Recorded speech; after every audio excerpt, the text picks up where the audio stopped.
Salam sejahtera untuk kita semua. Pelajaran Sekolah Sahabat dengan tema utama pada hari-hari terakhir ini, pekabaran kitab Ibrani. Pelajaran ke-8, Yesus perantara perjanjian baru. Senin 14 Februari, baru dan diperbarui.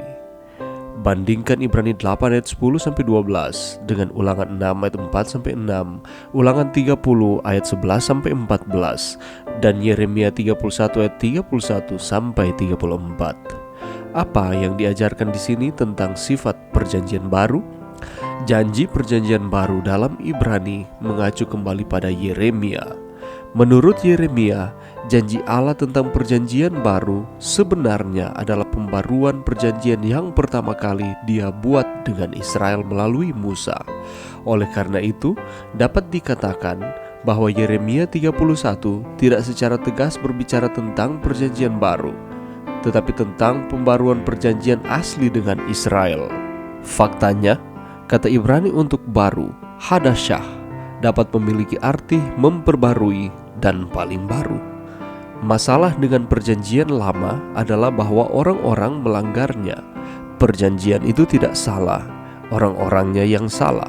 Jika Israel telah melihat melalui simbol-simbol kedatangan Mesias dan menaruh iman mereka kepadanya, perjanjian itu tidak akan dipatahkan. Namun, agar adil, ada banyak orang percaya di sepanjang sejarah Israel yang di dalamnya tujuan perjanjian digenapi dan yang memiliki hukum di dalam hati mereka. Meskipun perjanjian baru adalah pembaruan dari perjanjian lama, ada pengertian di mana itu memang baru. Janji Yeremia tentang perjanjian baru tidak hanya membayangkan pembaruan kondisi yang ada sebelum pembuangan yang telah dilanggar dan diperbarui beberapa kali karena bangsa itu telah berkali-kali jatuh ke dalam kemurtadan, dan itu karena orang-orang tidak mau memenuhi akhir perjanjian mereka dengan Tuhan. Jadi, Tuhan berjanji untuk melakukan hal baru. Perjanjian tidak akan seperti perjanjian yang dibuat Allah dengan nenek moyang mereka. Karena ketidaksetiaan orang-orangnya, janji-janji yang dibuat Tuhan di bawah perjanjian Musa tidak pernah digenapi. Sekarang, berdasarkan jaminan yang diberikan oleh anak, Tuhan akan memenuhi tujuan perjanjiannya. Tuhan tidak mengubah hukumnya atau menaruh standarnya. Sebaliknya, Dia mengutus anaknya sebagai jaminan dari janji perjanjian. Inilah mengapa perjanjian ini tidak memiliki kutukan. Itu hanya memiliki berkat karena Yesus menggenapinya dengan sempurna. Bacalah 2 Timotius 2 ayat 13. Apa yang dapat kita pelajari dari kesetiaan Tuhan kepada umatnya dan rencananya saat kita mempertimbangkan hubungan kita dengan orang lain dan rencana kita? Pelajaran yang bisa kita dapatkan pada saat ini, kalau kita membandingkan akan perjanjian lama dan perjanjian baru, perjanjian lama meletakkan dasar untuk pengajaran-pengajaran dan peristiwa-peristiwa dalam perjanjian baru.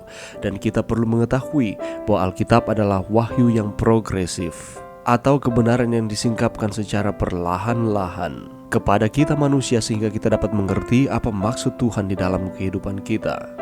Ada kutipan yang menyatakan seperti ini, perjanjian lama ibaratnya adalah sebuah kunci untuk membuka perjanjian baru.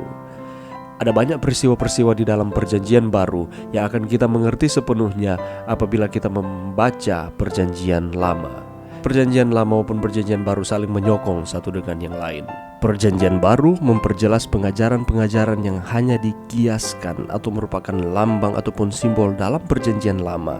Masih ingat dengan peristiwa di Ka'bah? Kitab Ibrani menggambarkan bagaimana Yesus adalah imam besar yang sejati dan pengorbanannya yang sekali itu menggantikan semua korban yang hanya merupakan gambaran dari pengorbanannya. Perjanjian lama memberikan hukum yang terdiri dari dua bagian, perintah dan berkat atau kutuk, yang bersumber dari ketaatan atau ketidaktaatan pada perintah-perintah itu. Perjanjian baru mempertegas dan memperjelas bahwa Allah memberi perintah-perintah ini untuk memperlihatkan kebutuhan manusia akan keselamatan, yakni melalui Yesus sendiri. Perjanjian lama juga menggambarkan sistem persembahan yang diberikan Allah kepada orang-orang Israel yang untuk sementara waktu menutupi dosa-dosa mereka. Perjanjian baru memperjelas bahwa sistem ini hanyalah kiasan dari pengorbanan Kristus yang melaluinya keselamatan dapat diperoleh. Kedua perjanjian ini mengungkapkan bahwa Allah sama sucinya, sama pemurahnya, dan sama adilnya, yang harus menghukum dosa namun ingin membawa orang-orang berdosa kepada dirinya melalui pengampunan yang hanya dimungkinkan melalui korban penebusan Kristus sebagai pembayaran untuk dosa. Dalam kedua perjanjian ini, Allah mengungkapkan dirinya kepada kita dan bagaimana kita harus datang kepadanya melalui Yesus. Dalam kedua perjanjian ini juga kita dapatkan segala yang kita perlukan untuk kehidupan kekal dan hidup yang saleh, hidup yang setia kepada Tuhan. Di dalam perjanjian baru, Tuhan berjanji untuk melakukan hal yang baru. Perjanjian tidak akan seperti perjanjian yang dibuat dengan nenek moyang mereka. Karena ketidaksetiaan orang-orang Israel, maka janji yang dibuat Tuhan di bawah perjanjian Musa tidak pernah tergenapi. Sekarang, berdasarkan jaminan yang diberikan oleh anak yakni Yesus Kristus, Tuhan akan memenuhi tujuan perjanjiannya. Tuhan tidak mengubah hukumnya atau menurunkan standarnya. Sebaliknya, dia mengutus anaknya sebagai jaminan dari janji perjanjian yang telah dia buat. Mari berdoa.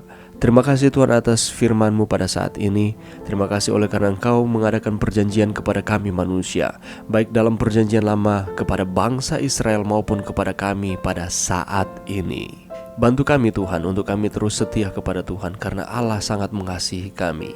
Ini doa kami di dalam nama Yesus. Amin.